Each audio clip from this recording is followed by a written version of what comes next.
Je suis et j'étais atteint de la maladie de Parkinson. Lors d'une occasion particulière, à l'automne 2024, ma femme a trouvé un contact, en fait une publicité, pour Gondola dans un magazine, et ma fille, à peu près à la même période, a appris que le père d'une de ses amies souffrait lui aussi de la maladie de Parkinson et qu'il était soigné avec quelque chose qui, à l'époque, s'appelait Gondola. Elles m'ont alors proposé d'essayer. J'ai accepté, même si je suis normalement très réticent à ce genre de choses, surtout quand il s'agit de traitements chimiques, par exemple. Mais comme Gondola est un dispositif purement mécanique, dans le pire des cas, cela n'aurait rien changé à ma situation. J'ai donc décidé d'essayer, d'autant plus qu'il y a un an, c'était exactement en septembre, fin septembre 2024, j'étais dans une condition bien pire qu'aujourd'hui et ma situation empirait rapidement. Je suis venu au cabinet où se trouvaient Stefano, Tassin et l'adversaire Maurizio. Ils m'ont posé quelques questions, puis ils m'ont fait essayer le modèle standard de la Gondola, en l'adaptant à la taille de mes pieds. Ils m'ont dit « Asseyez-vous au bord du lit d'examen et marchez ». Personnellement, j'ai pensé que ces gens étaient un peu idiots, pour ne pas dire pire, parce que si je n'avais pas pu marcher en arrivant, puisque je me traînais à 4 pattes en m'accrochant au mur, 5 minutes plus tard, je n'aurais pas pu non plus. Bon sang, je marchais. Et je marchais pas très bien non plus, aussi parce que j'avais peur de marcher en soi. Et donc, ça a été une surprise positive. Je l'ai réessayé parce qu'il faut toujours essayer et réessayer, comme le dit, si je ne me trompe pas, l'Académie de la Cruche, et j'ai décidé de remettre l'appareil. Depuis lors, je l'utilise quotidiennement, aussi parce que j'ai une formation technique. Si vous considérez que les stimulations de Gondola durent pratiquement 1 minute et demie, c'est un millième de la journée. Donc en consacrant 1 millième de ton temps, tu en retires un avantage. Donc le jeu en vaut la chandelle, absolument. Et donc maintenant, je me sens mieux à tous les niveaux, je marche mieux. Disons qu'il était presque impossible de faire pire. Je suis plus droit, j'ai plus confiance en moi quand je suis debout ou quand je dois commencer à marcher, alors qu'avant j'avais une peur terrible de tomber et j'ai beaucoup diminué l'effet tour de Pise, surtout quand je suis assis à table pour manger. Je suis plus droit alors qu'avant j'étais incliné à bien plus de 45 degrés. Bref, c'est une amélioration importante.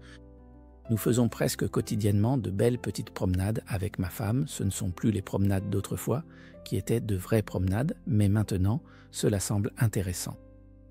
Voilà, c'est un fait, on peut dire que je marche dans la maison sans même utiliser les cannes. Je les prends quand je sors, par sécurité pour ne pas me fatiguer, et nous marchons avec ma femme main dans la main, comme il y a presque 60 ans, grâce à Gondola. La vie familiale a changé en positif parce qu'avant l'automne de l'année dernière, j'étais sérieusement inquiète parce qu'on ne pouvait plus rien faire. Lui, il ne voulait absolument ni aller en consultation, rien du tout. Et donc notre vie, la sienne en particulier, mais aussi celle de toute la famille, nous avons 2 enfants et surtout celle de notre fille Paola avait complètement basculé. Et on ne pouvait plus rien faire, je ne pouvais pas m'absenter parce que je ne l'aurais jamais laissé seule. L'aide de Gondola a été déterminante dans le sens où il est autonome, en fait il est redevenu autonome, il fait tout seul à son rythme parce que la maladie est là, elle n'est pas éliminée, mais il fait tout. Il a recommencé à aider à la maison, à faire de petites choses. Gondola a résolu énormément de problèmes, vraiment beaucoup. À l'heure actuelle, malheureusement, c'est une critique adressée au monde scientifique.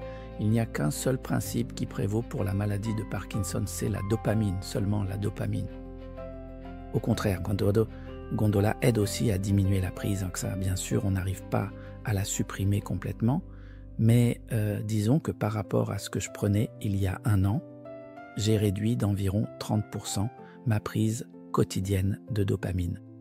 Le médecin traitant a remarqué, tout comme le kinésithérapeute, sans savoir pour Gondola, ils ont constaté que j'ai eu une amélioration importante, à tel point qu'ils ont accepté de me prescrire une quantité moindre de dopamine. Ils disent que je marche beaucoup mieux.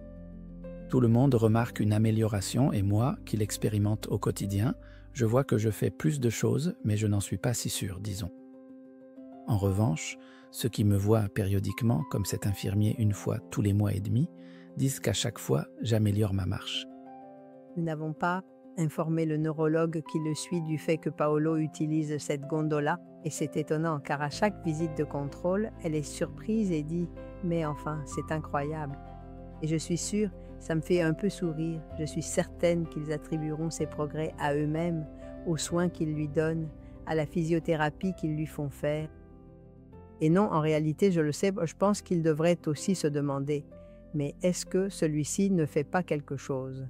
Vous savez, ils connaissent l'existence de la gondola, ils le savent parfaitement, mais ils se disent que ce n'est pas ça qui fait quelque chose.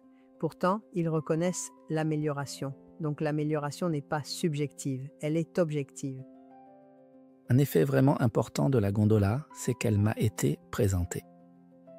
Par deux personnes extraordinaires comme le docteur Tassin, Stefano, et le docteur Versario, Maurizio, qui sont deux personnes dévouées à l'amélioration du patient.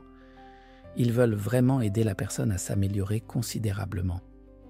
Ils sont prodigues en conseils sur la façon de se comporter personnellement, sur la façon de marcher et tout le reste.